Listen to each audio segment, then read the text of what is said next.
Building inaugural address from your end. We would and Director Ms. Mangala Chandran.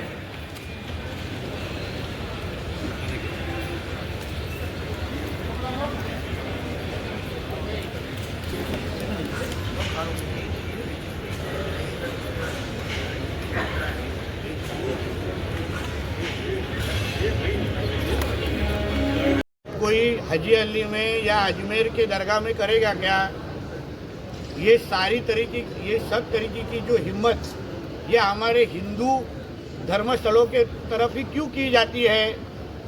एक भी कोई हिंदू व्यक्ति अगर हाजी अली में काम करते हुए दिखा तो शायद उसको जिंदा भी छोड़ेंगे नहीं।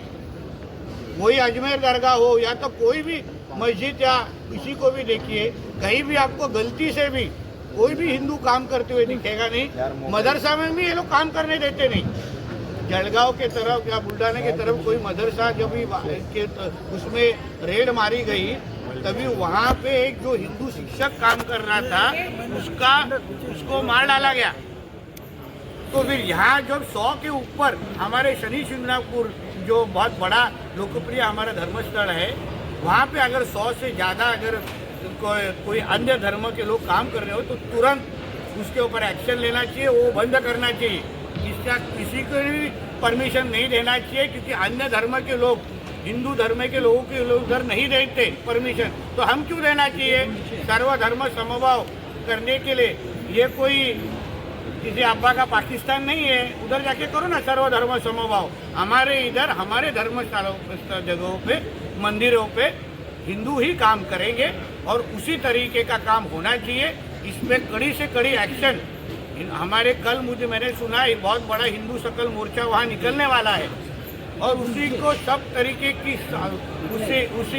तरीके का समर्थन हमारी हिंदुत्ववादी विचार की सरकार जरूर करेगी। तो आज जिस तरीके से राज ठाकरे और फडणवीस जी की मुलाकात हुई, क्या राज ठाकरे और उद्धव ठाकरे का जो अलायंस होने वाला था उस पर रोड़ा हो गया? ये हमारे महाराष्ट्र की राजनीतिक संस्कृति है कि हम राजनीति के बाहर जाके भी एक दूसरे से संबंध रखते हैं।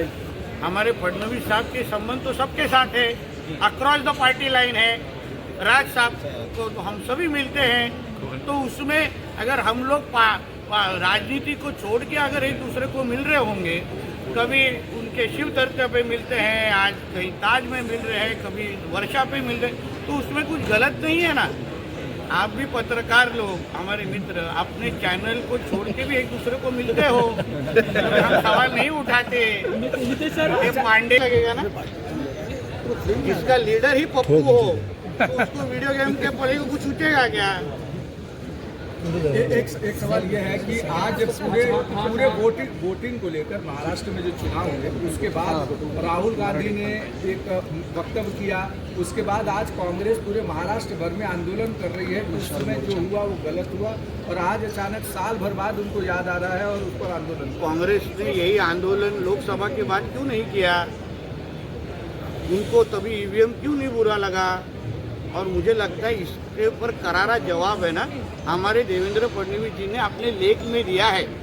उन्होंने जो कुछ दिनों पहले जो एक किसी विषय पर राहुल गांधी को जो करारा जवाब दिया है ना, वो शायद कांग्रेस वालों ने पढ़ा नहीं रहेगा। पढ़ते गलती से भी पढ़ लेते ना तो ये आंदोलन करने का वक्त आया नहीं रहता। इसलिए जिन्होंने लोकसभा के बाद जो जल्लोष कर रहे थे ना, पाकिस्तान जिंदाबाद बोल रहे थे ना, वो आज आंदोलन क्यों कर रहे हैं? बहुत बड़ा सवाल है। काँग्रेसकडनं जो विधानसभा निकालाच्या संदर्भामध्ये एक प्रश्न उपस्थित केला जातो आणि या सगळ्या प्रक्रियेच्या विरोधामध्ये आता मशाल मोर्चा महाराष्ट्रामध्ये हाच मशाल मोर्चा मुंबई की ये लोग सब दुश्मन है। जो आदित्य ठाकरे की जो नाइट लाइफ गैंग है उसी ने मुंबई को बर्बाद किया है और इसलिए डिनो मारिया तो सिर्फ झाकी है, आदित्य अभी बाकी मिनिस्ट्री के माध्यम से कर रहे। एक जो इम्पोर्टेंट डिसीजन जो हमने लिया है कि हमारे फिशिंग को एग्रीकल्चर का स्टेटस देना, मतलब क्या? तो सिर्फ 1-2 सेक्टर के अंदर हम लोग उसको एग्रीकल्चर का स्टेटस दे नहीं रहे हैं, मगर महाराष्ट्र हमारा पहला राज्य है जो 100%, अन्य हमारे राज्यों ने 1-2 सेक्टर के अंदर ही दिया है, मगर हमारा महाराष्ट्र 100% फिशरीज को एग्रीकल्चर स्टेटस देने वाला पहला राज्य है।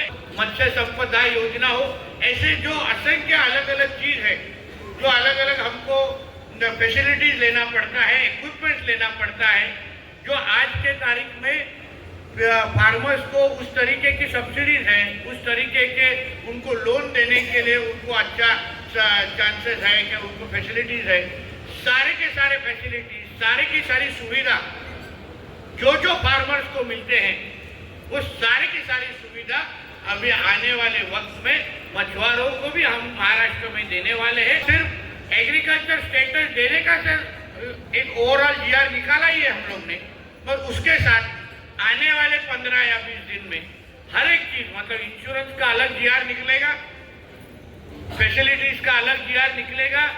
आमच्या महाराष्ट्राचे हा विश्वास तुम्हाला मत्स्य मंत्रालयाच्या मंत्री म्हणून तुम्हाला आदत मी तुम्हाला देऊन जातो आहे। म्हणून मी तुम्हाला सगळ्या जणांना, आप सभी को मैं विश्वास देता हूं कि महाराष्ट्र सरकार ये सभी फिशरी इंडस्ट्री में काम करने लोग हो, बिजनेसमैन हो, नए एंटरप्रेन्योर हो, जिनको नया हो, सबको मैं विश्वास दिलाना चाहता हूं कि महाराष्ट्र ये आपका स्वागत करने के लिए तैयार है।